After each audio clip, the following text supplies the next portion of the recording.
Aurobindo pharma कंपनीने 6 April रोजी 800 कोटींचा शेअर बायबॅक मंजूर केला आहे आणि या बायबॅकची प्राइस जी आहे ती प्रति शेअर 1475 अशी निश्चित करण्यात आलेली आहे। आता गुरुवारच्या क्लोजिंग प्राइसच्या ही प्राइस आपण कंपेअर केली 10% जास्त प्रीमियमवर आपल्याला पाहायला मिळत आहे आणि बायबॅकची रेकॉर्ड डेट जी आहे ती 17 एप्रिल ठरवण्यात आलेली आहे। म्हणजेच 16 एप्रिलच्या शेवटपर्यंत ज्यांच्या डिमॅट अकाउंटमध्ये हे शेअर असणार आहेत ते या बायबॅकसाठी पात्र ठरणार आहेत। आता ही लास्ट 2 वर्षानंतरची त्यांची पहिली बायबॅक असणार आहे। यापूर्वीची बायबॅक जी आहे ती ऑगस्ट 2024च्या आसपास काहीतरी त्यांनी केली होती, ज्याची प्राइस जी होती ती 750 कोटींच्या आसपास होती। तर अशा प्रकारची अपडेट आहे मित्रांनो। आता आपण पुढे जाऊन या स्टॉकचं सविस्तर विश्लेषण करणार आहोत। तर जय हिंद जय महाराष्ट्र मित्रांनो, द स्टॉक सिलेक्शन आपल्या यूट्यूब चॅनलमध्ये मी तुम्हा सगळ्यांचे स्वागत करतो, जेथे आपण स्टॉक मार्केट संदर्भात ज्या काही न्यूज येतात, अपडेट्स येतात त्याचं आपण सविस्तर विश्लेषण करतो, जेणेकरून आपले जे काही मराठी गुंतवणूकदार आहेत त्यांच्या मनामध्ये असणारे स्टॉक संदर्भात डाऊट्स आपण या व्हिडिओमार्फत पूर्णपणे क्लिअर करत असतो। आता बघा, ही बायबॅकची अपडेट जी आली मित्रांनो, त्याच्यामुळे खूप सारे कन्फ्युजन तुमच्या समोर असतील की आपल्या पोर्टफोलिओमध्ये हा स्टॉक असेल तर आपण होल्ड करणं चांगलं राहणार आहे की या बायबॅकमध्ये सेल केलेलं बेटर राहणार आहे की आपल्या याच्यामध्ये फ्रेश एंट्री घ्यावी लागणार आहे। तर यासाठी आपण काय करतो, प्रत्येक स्टॉकचा आपल्या 4 इम्पॉर्टंट फॅक्टरवरती आपण कंप्लीट ॲनालिसिस करतो आणि मग त्याच्या बेसवरती आपण एवढं निश्चित ठरवू शकतो की हा स्टॉक जो आहे तो आपल्या इन्व्हेस्टमेंट किंवा ट्रेडिंगच्या दृष्टिकोनातून योग्य आहे की नाही। त्यामुळे व्हिडिओ खूप इंटरेस्टिंग होणार आहे मित्रांनो, तुम्ही शेवट पण नक्की बघा आणि आपल्या चॅनलवर तुम्ही नवीन असाल तर आपला चॅनल सर्वप्रथम तुम्ही सबस्क्राईब करून घ्या। आता 4 जे इम्पॉर्टंट फॅक्टर्स आहेत आपले, त्यातला पहिला फॅक्टर आहे तो म्हणजे फंडामेंटल्स। तर या फंडामेंटलमध्ये आपल्याला काय समजतं की कंपनी फंडामेंटली स्ट्रॉंग आहे की वीक आहे। त्यानंतर दुसरा फॅक्टर आहे तो म्हणजे व्हॅल्युएशन, म्हणजे आजच्या डेटला ज्या प्राइसला स्टॉक ट्रेड करतोय तो स्वस्त आहे की महाग आहे ते आपल्या याच्यातनं समजतं। त्यानंतर तिसरं म्हणजे फायनान्शियल, त्याच्यामध्ये आपण कंपनीची प्रॉफिट अँड लॉस शीट पाहतो, त्याच्यामध्ये कंपनीला रेव्हेन्यू कशा प्रकारचा होतोय, कंपॅरेटिव्हली नेट प्रॉफिट कंपनी कमवते का बरोबर, ही माहिती आपल्याला यातनं कळते। त्यानंतर चौथं म्हणजे चार्ट, आता चार्टमध्ये सपोर्ट्स कुठे आहेत, रेसिस्टन्स कुठे आहे, पुढे चार्टचा मोमेंटम कशा प्रकारचा येऊ शकतो, ही सगळी माहिती आपण याच्यामध्ये घेणार आहोत। तर फंडामेंटल्समधले आपले टोटल 10 मेट्रिक्स असतात जे आता तुम्हाला स्क्रीनवर दिसले असतील। तर याला आपण 1 ते 10ची रेटिंग देतो। तर 10ची रेटिंग जी आहे ती कशा प्रकारे असते मी तुम्हाला सांगतो। 8 ते 10 रेटिंगवाले स्टॉक जे ते ग्रीन झोनमध्ये असतात, म्हणजे त्यांचे फंडामेंटल स्ट्रॉंग असतात। 6 ते 7 रेटिंगवाले स्टॉक जे ते ऑरेंज झोनमध्ये असतात, म्हणजे त्यांच्या येणाऱ्या क्वार्टरली परफॉर्मन्स आपण लक्ष ठेवायचं असतं, ऑब्झर्वेशन करायचं असतं। त्यानंतर 1 ते 5 रेटिंगवाले स्टॉक जे रेड झोनमध्ये असतात, म्हणजे त्यांचे फंडामेंटल्स वीक असतात, कमकुवत असतात आणि अशा स्टॉकपासून आपल्याला पूर्णपणे लांब राहायचं असतं। तर फंडामेंटल्समधला सगळ्यात पहिला मेट्रिक आहे तो म्हणजे ROC, ज्याला आपण रिटर्न ऑन कॅपिटल एम्प्लॉयड असं म्हणतो। तर याच्यामध्ये आपल्याला समजतं की कंपनीने टोटल कॅपिटल वापरून किती प्रमाणात प्रॉफिट जनरेट केलेला आहे। तो रेशो आपल्याला 15 किंवा त्यापेक्षा जास्त लागतो आणि ते आपल्याला 14.2 पाहायला मिळतोय, त्यामुळे हा पॉईंट निगेटिव्हमध्ये जातोय। पुढे ROE म्हणजे रिटर्न ऑन इक्विटी, म्हणजेच कंपनीने शेअरहोल्डर्सकडून घेतलेल्या पैशावर किती प्रमाणात कंपनीने प्रॉफिट जनरेट केला ते आपल्या याच्यातनं समजते। तो रेशो 15 किंवा त्यापेक्षा जास्त लागतो आणि ते आपल्याला 11.1 पाहायला मिळतोय, त्यामुळे हा देखील पॉईंट निगेटिव्हमध्ये जातोय। पुढे डेट टू इक्विटी म्हणजे कर्जाचे प्रमाण, कंपनीवरती कर्ज किती आहे ते आपल्या याच्यातनं समजते। तो रेशो 0.5 किंवा त्यापेक्षा कमी लागतो आणि त्याला 0.22 पाहायला मिळतोय, त्यामुळे हा पॉईंट पॉझिटिव्हमध्ये जातोय। पुढे इंटरेस्ट कव्हरेज, म्हणजेच कंपनीची इंटरेस्ट भरायची कॅपॅसिटी किती आहे ती आपल्या याच्यातनं समजते। तो रेशो 5 किंवा त्यापेक्षा जास्त लागतो आणि त्याला जवळजवळ 14 पाहायला मिळतोय, त्यामुळे हा पॉईंट स्ट्रॉंगली पॉझिटिव्ह आहे। पुढे ऑपरेटिंग प्रॉफिट मार्जिन, म्हणजेच कंपनीच्या टोटल रेव्हेन्यूमधून ऑपरेटिंग एक्सपेन्सेस वजा करता कंपनीच्या हातात किती प्रॉफिट शिल्लक राहिला ते आपल्या याच्यातनं समजते। आता ऑपरेटिंग एक्सपेन्सेस कोणते कोणते आहेत, जसे की रॉ मटेरियल आहे, त्यानंतर रेंट असेल किंवा इलेक्ट्रिसिटी बिल असेल किंवा एम्प्लॉयचं पेमेंट असेल किंवा इतर जे काही ॲडमिनिस्ट्रेटिव्ह एक्सपेन्सेस आहेत ते सगळे वजा करता कंपनीच्या हातात किती प्रॉफिट शिल्लक राहिला ते आपल्या याच्यातनं समजते। तो रेशो 15 किंवा त्यापेक्षा जास्त लागतो आणि ते आपल्याला 19.2 पाहायला मिळतोय, त्यामुळे हा पॉईंट पॉझिटिव्हमध्ये जातोय। पुढे कॅश फ्लो क्वालिटी, म्हणजेच कंपनीचा जो प्रॉफिट आहे तो खऱ्या कॅश इनफ्लो आणि आउटफ्लोशी मिळता जुळता आहे का ते आपल्याला समजते। तो रेशो 4 किंवा त्यापेक्षा जास्त लागतो आणि ते आपल्याला 3 पाहायला मिळतोय, त्यामुळे पॉईंट निगेटिव्हमध्ये जातोय। पुढे फ्री कॅश फ्लो, म्हणजेच कंपनी लास्ट 5 वर्षामध्ये consistently free cash flow generate करते का, कंपनीच्या हातामध्ये कॅश शिल्लक राहते का ते आपल्या याच्यातनं समजते। तो रेशो 3 किंवा त्यापेक्षा जास्त लागतो आणि ते आपल्याला 3 पाहायला मिळतोय, त्यामुळे पॉईंट पॉझिटिव्हमध्ये जातोय। पुढे अल्टिमन झेड स्कोर, आता याच्यामध्ये कंपनी फायनान्शियली स्टेबल आहे की बँकरप्सी आहे ते आपल्याला समजतं। आता फायनान्शियली स्टेबल म्हणजे काय, तर कंपनीच्या फायनान्शियल्स मोजण्यासाठी असे काही पॅरामीटर्स असतात, त्यांची एक वर्गवारी केली जाते आणि एक स्कोर काढला जातो ज्याला झेड स्कोर असं नाव दिलं गेलं आहे। तर याच्यामध्ये आपल्याला पहिले संकेत मिळतात की कंपनी फायनान्शियली ओके आहे की दिवाळखोरीच्या मार्गावर चालली आहे। तो रेशो 3 किंवा त्यापेक्षा जास्त लागतो आणि ते आपला 4.58 पाहायला मिळतोय, त्यामुळे पॉईंट पॉझिटिव्हमध्ये जातोय। पुढे प्रमोटर प्लेज, आता प्रमोटर म्हणजे कोण, तर कंपनीचे मूळ मालक ज्यांनी कंपनीची स्थापना केलेली असते आणि त्यांनी त्यांच्या शेअरवरती कोणत्याही प्रकारे कर्ज घेतलेलं नसावं, म्हणजे 0 असायला पाहिजे।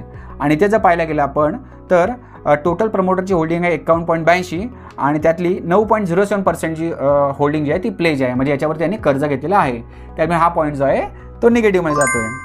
पुढे CAGR, compound annual growth rate. याच्यामध्ये आपण लास्ट 5 वर्षाचा नेट प्रॉफिट ग्रोथ पाहतो, जो आपल्याला 12 किंवा त्यापेक्षा जास्त लागतो आणि ते आपला 3.87 पाहायला मिळतोय. त्यामुळे हा पॉईंट जो आहे तो निगेटिव्हमध्ये जातोय. आता ओव्हरऑल जर आपण रेटिंग बघितली तर 5ची रेटिंग आली आहे. याचाच अर्थ स्टॉक जो आहे तो रेड झोनमध्ये गेला आहे, म्हणजे ज्याच्या फंडामेंटल्स आपल्याला वीक पाहायला मिळत आहेत, कमकुवत पाहायला मिळत आहेत.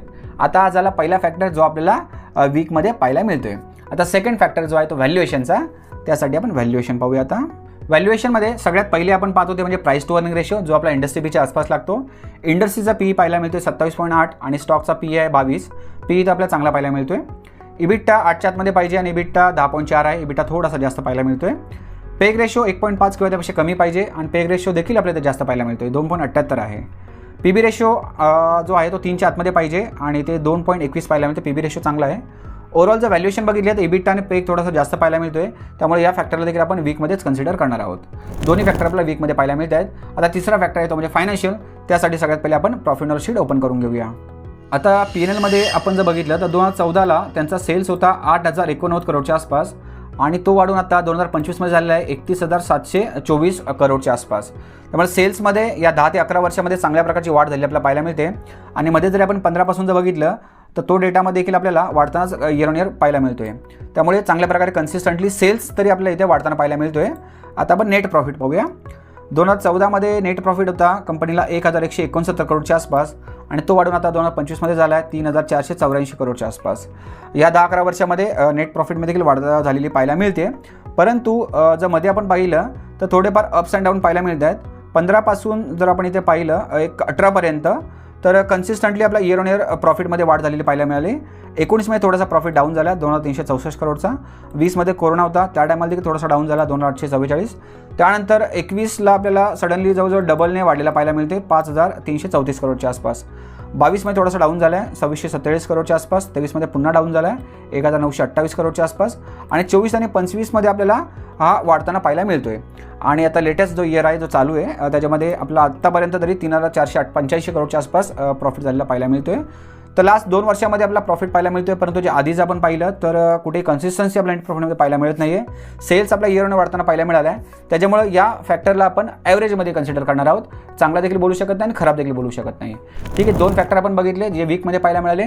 तिसरा फॅक्टर आपला ॲव्हरेजमध्ये पाहायला मिळतोय. चौथा फॅक्टर येतो म्हणजे चार्ट. त्यासाठी आपण चार्ट ओपन करून घेऊया. आता चार्टवर जर आपण पाहिलं तर आपल्याला इथं क्लिअर कट करून येत आहे. एक पहिले डाऊन ट्रेंड आपल्याला पाहायला मिळत होता आणि एक बॉटम क्रिएट करून स्टॉक आता ट्रेंड रिव्हर्सल करून अप ट्रेंड कंटिन्युएशनमध्ये जाताना आपल्याला पाहायला मिळत आहे. परंतु याचं जर प्रॉपर ॲनालिसिस करायचं असेल तर जेवढ्या हाय टाईम फ्रेमवरती आपण करू तेवढं पिक्चर आपल्यासमोर व्यवस्थित क्लिअर होणार आहे. त्यासाठी आपण मंथली टाईम फ्रेमवर जाऊया. आता मंथली टाईम फ्रेमवर बघा मित्रांनो, ही एक मोठी स्पाईक आली आपल्याला पाहायला मिळते. स्पाईक आल्यानंतर एक हाय बनवला होता स्टॉकने एक 1592च्या आसपास. त्यानंतर प्रॉफिट बुकिंग पाहायला मिळेल, थोडंसं करेक्शन झालेलं आहे आणि करेक्शनने स्टॉक खाली आला होता. आणि जसं मी तुम्हाला मगाशी सांगितलं डेली टाईम फ्रेमवरती इथून एक सपोर्ट घेतला स्टॉकने. सपोर्ट घेऊन आता बाउन्स करून स्टॉक वरच्या साईडला जाण्याचे प्रयत्न करत आहे. हा जो सपोर्ट घेतला आहे तो प्रिव्हियस रेसिस्टन्स होता जो मे 21मध्ये बनलेला होता 1,063च्या आसपास. बरोबर तिथे स्टॉकने रिस्पेक्ट केले आणि स्टॉक बाउन्स घेऊन आता वरच्या साईडला जाण्याचे प्रयत्न करत आहे.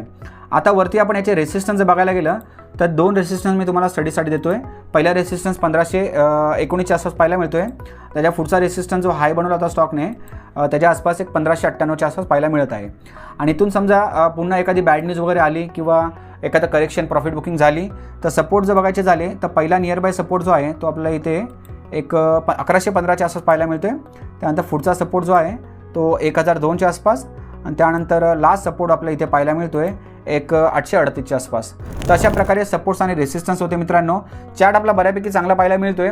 परंतु ओव्हरऑल जर फॅक्टर बघायचे झाले आणि याच्यावर माझा जर व्ह्यू सांगायचा झाला तर मी पर्सनल या स्टॉकपासून लांब राहणं बेटर मानेल मित्रांनो. भले न्यूज आपल्या चांगल्या प्रकारची पाहायला मिळते कारण की कंपनीचे स्वतःचे शेअर पुन्हा बाय करत आहे.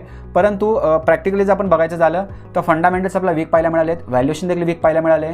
तिसरा फॅक्टर होता फायनान्शियलचा जो आपला ॲव्हरेज पाहायला मिळाला आहे. आणि चौथा फॅक्टर जो होता चार्टचा जो आपला बऱ्यापैकी चांगला पाहायला मिळतोय. परंतु 2 फॅक्टर मेन जे फॅक्टर आहे ते वीक आल्या कारणाने आपण या स्टॉकपासून लांब राहणंच बेटर आपल्यासाठी राहणार आहे. आता याच्यामध्ये ऑलरेडी जर कोणाकडं होल्डिंग असेल आणि ते जर ॲग्रेसिव्ह ट्रेडर असतील तर या ट्रेंडनुसार कंटिन्यू पुढे राहू शकतात. फक्त तुम्हाला स्टॉप लॉस मेंटेन करून पुढे जायचं आहे. परंतु फ्रेश एंट्री करणं माझ्या दृष्टिकोनातून मला इथे योग्य वाटत नाही आहे. तर अशा प्रकारची माहिती होती मित्रांनो. ज्या पद्धतीने मी तुम्हाला एक्सप्लेन केली, तुम्हाला जर आवडली असेल तर मला कमेंट करून नक्कीच सांगा आणि आपल्या व्हिडिओला लाईक देखील करा. तसेच आपल्या चॅनलवर तुम्ही नवीन असाल तर आपला चॅनल देखील सबस्क्राईब करून घ्या आणि साईडला जो बेल बटन आहे तो देखील प्रेस करा. कारण की जेव्हा पण अशी इन्फॉर्मेटिव्ह व्हिडिओ, इन्फॉर्मेटिव्ह न्यूज आम्ही तुमच्यासाठी कव्हर करू, त्याची अपडेट तुम्हाला त्वरित मिळून जाईल आणि कोणतीही व्हिडिओ तुमच्याकडनं मिस होणार नाही. धन्यवाद.